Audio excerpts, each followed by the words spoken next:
Как всегда, в воскресенье вас ожидает свежий выпуск новостей MMORPG за неделю. Сегодня поговорим про анонс новой корейской MMORPG, планы развития глобальной версии Throne and Liberty, точную дату старта раннего доступа к Warpunk и многом другом. Не забываем подписываться на канал, напоминаю, это лучшее, что вы можете сделать, чтобы поддержать нас на ютубе. Также довожу до вашего сведения, что наш контент теперь дублируется на отечественных площадках в ВК и на Рутуб, все ссылки, разумеется, в описании. Ну и традиционно обращаю ваше внимание на мой телеграм, если хотите быть в курсе самых свежих новостей в жанре MMORPG с моими комментариями, общаться вживую в чатике, получать вовремя все анонсы, милости прошу к нашему шалашу. Меня зовут Мадлер, это портал Гохару, и мы начинаем.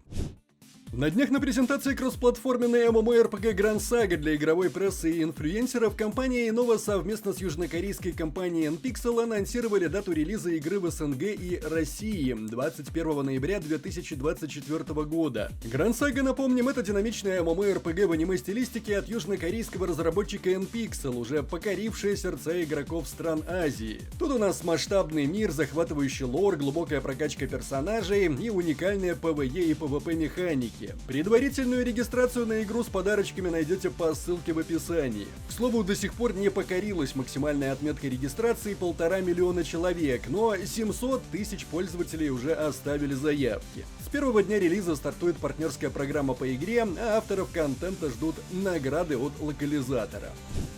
Компания NetEase, занимающаяся изданием World of Warcraft в Китае после возвращения игры Blizzard в Поднебесную, самыми разнообразными способами старается задобрить игроков уникальными бонусами, подарками и прочим. Так, с недавнего времени китайские игроки World of Warcraft Wrath of the Lich King Classic могут приобрести уникальный для своего региона комплект, в который входит новый маунт «Летающий призрачный тигр». Комплект, стоимость которого составляет 1888 юаней, что приблизительно эквивалентно 26 тысячам рублей, включает в себя новую и классическую версии спектрала, 3 игрушки и 30 дней игрового времени. Стоит отметить, что новый маунт не будет заперт в рамках классического Wrath of the Lich King, и при желании всего за 1500 золотых можно будет получить этого маунта у специального торговца в сезоне открытий и хардкорном режиме.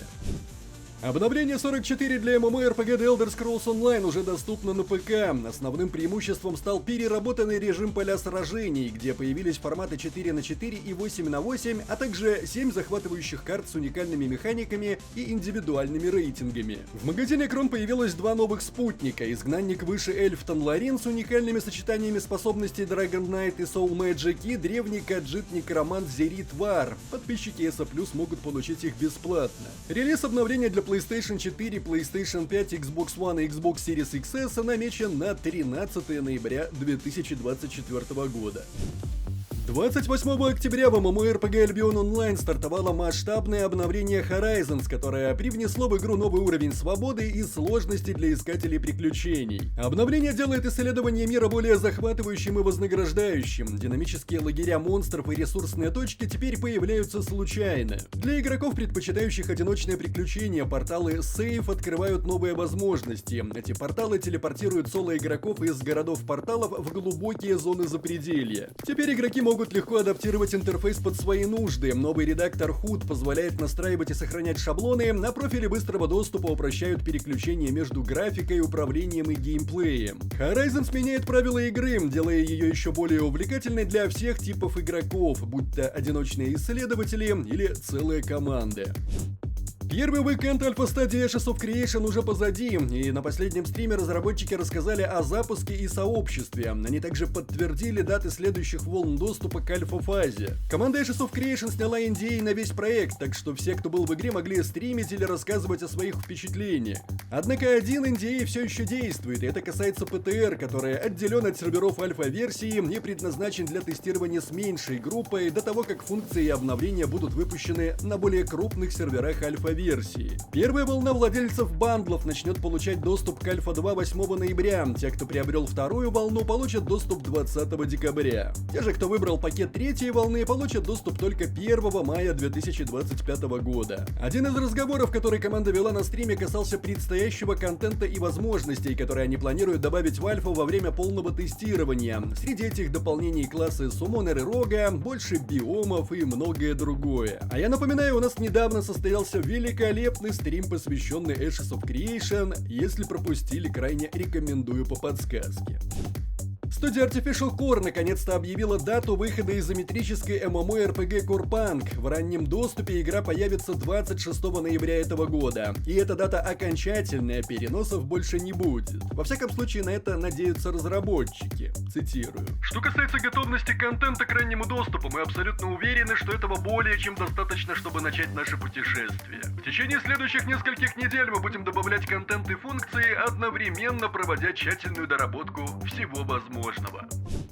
Студия Amazon Games в лице ее дизайн-менеджера поделилась планами на ближайшее обновление MMORPG Throne and Liberty. Вначале он затронул тему ботов и РМТ, но об этом мы даже ролик отдельно выпустили, вот вам на него подсказка, если пропустили.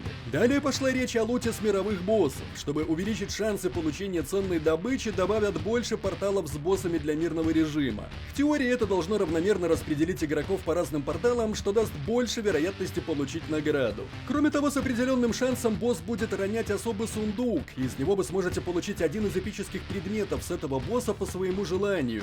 Эти изменения, кстати, уже были добавлены в игру. Будет добавлен отдельный портал в безопасную зону с боссом, там где возможно влияние эффекта затмения, превращает открытое подземелье в PvP-зону, как это происходит по ночам. Это планируют добавить в середине ноября. Что же касается будущих дополнений, в частности системы руны и трансформации субстанций, то нас уверили, что ни одна из них не появится на глобальных серверах до тех пор, пока они не будут идеально отлажены совместно с NCSoft. Но уже точно можно сказать, что влияние рандома в системе рун будет значительно уменьшено. Кроме того, руны будут складываться в отдельную сумку, не загружая основной инвентарь. Ну а для трансформации не получится бесконечно закупаться ресурсами на аукционе, чтобы деньгами обузить эту механику.